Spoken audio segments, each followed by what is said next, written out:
Hi, it's Amanda Aguilar with Elephant Training, here to talk about Xero bank reconciliation. So I see a lot of talk on social media about how Xero doesn't have a bank reconciliation function, and that's just not true. I wanted to do this quick little video to show you how we manage bank rec in Xero. From our dashboard, we're going to enter the checking account by either clicking the name of the account here or reconcile one item. And this will bring us to our reconciliation screen. So on the left side of the screen are bank transactions. These usually come through a bank feed or a bank statement import if there's not a feed available. So this is bank data on the left side. And on the right side is where we're going to reconcile that data. So going through our lines, we would come over to the right side and put in a who and a what. So who would be the contact, and what would be the general ledger account. So Xero requires you to have these two fields put in, and we'll see that when we do complete these fields, we get an OK button. But before I click this OK button, I want to talk about what's going to happen when I do that.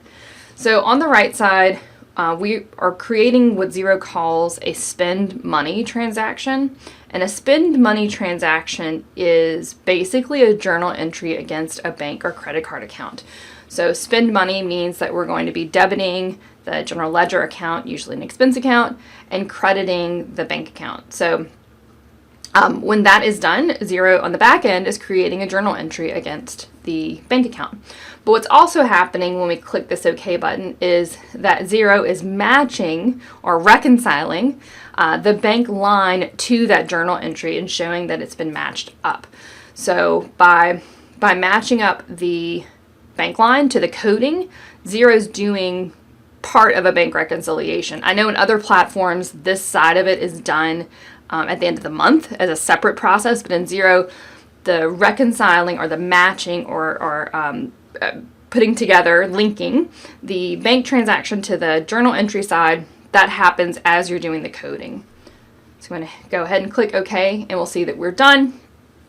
All of our lines have been reconciled. But as you guys know, I learned this in college, that a reconciliation is not just a coding, but it's also a recognition of any discrepancies between what we think a balance is and what it actually is. So to verify that, this is the second part of bank reconciliation in Xero. We're gonna open the reconciliation report up here on the top right. And normally we're running a bank rec or bank reconciliation as of the last day of the month, because that's generally how bank statements come out.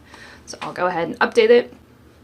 And we'll see for January 31, Xero is creating a bank reconciliation, a schedule that shows us the differences between the book balance, which would be this balance in Xero, that's also known as the general ledger balance, and the statement balance. So this at the bottom is the bank balance.